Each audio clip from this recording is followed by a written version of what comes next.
This will be a quick little update off of yesterday's video, right?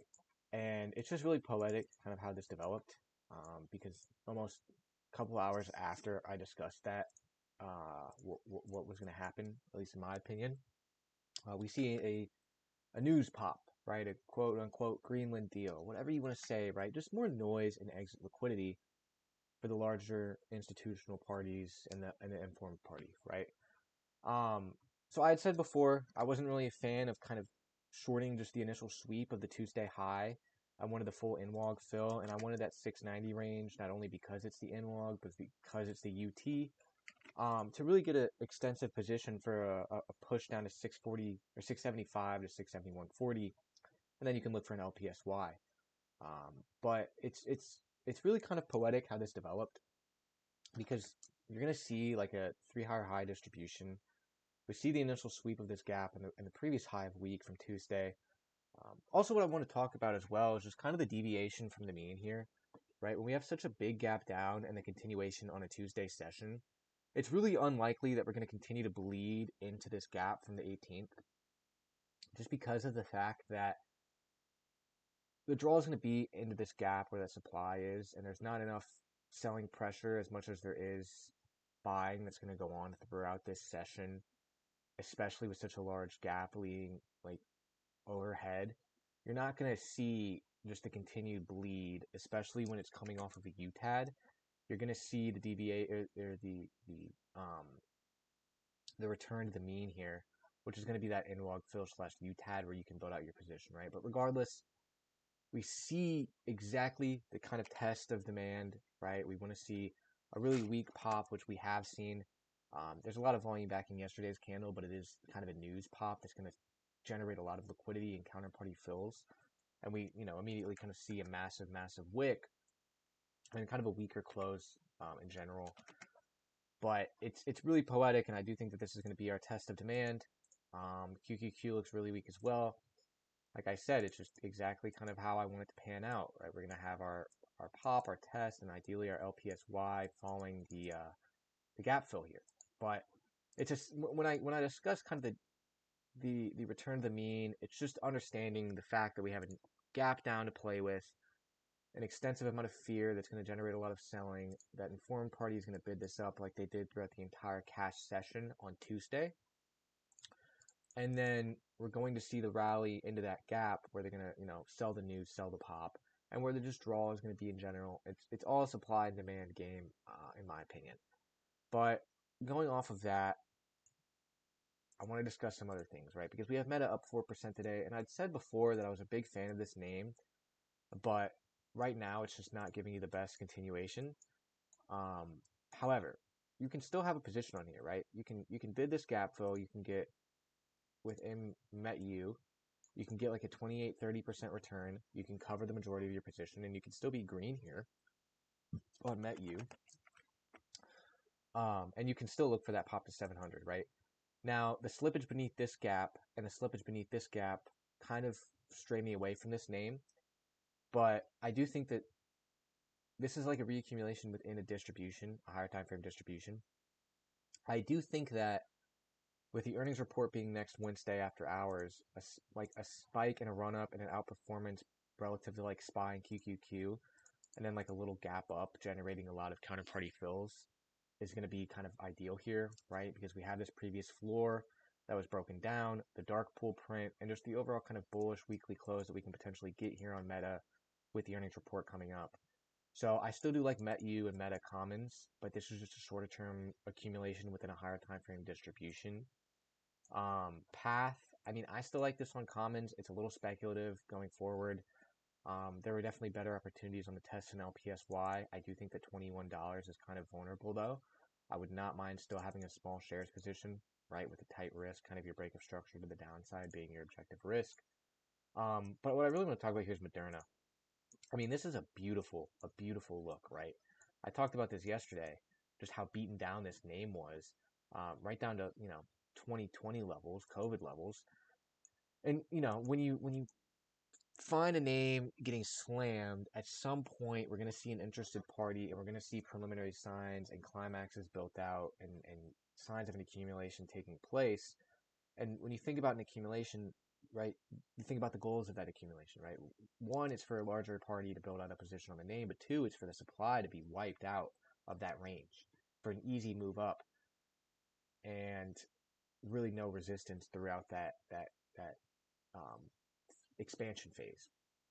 So when we see just such a insanely mature campaign, right, we're going to have these preliminary supports put in Q4 of 2024, right? An influx of volume on this bear gap off of some news, earnings gap, right? We had the breakdown into the April reversal that sparked a pretty clean leg. We had a test establishing itself off of these April lows that was not really met with the cleanest follow through, right? We had an earnings gap that was failed and filled.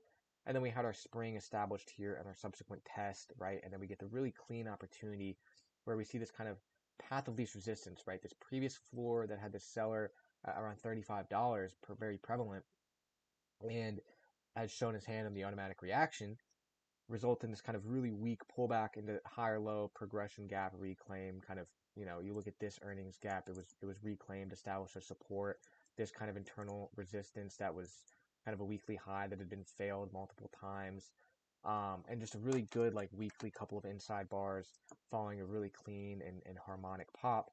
And that's kind of your buying opportunity, right? Is that $30 range. You can take the hop, the break of structure. We see another, harmonic pullback, right? 4-day inside bar closing inside this Tuesday, January 6th print.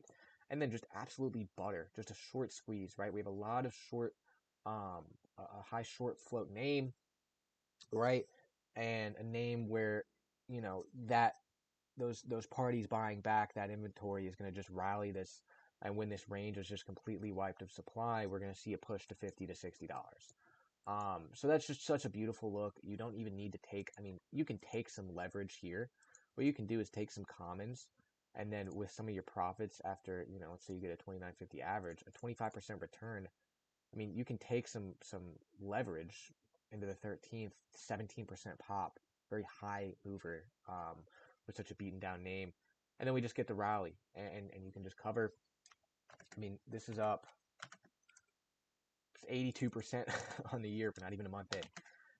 So this is just such a beautiful look, right?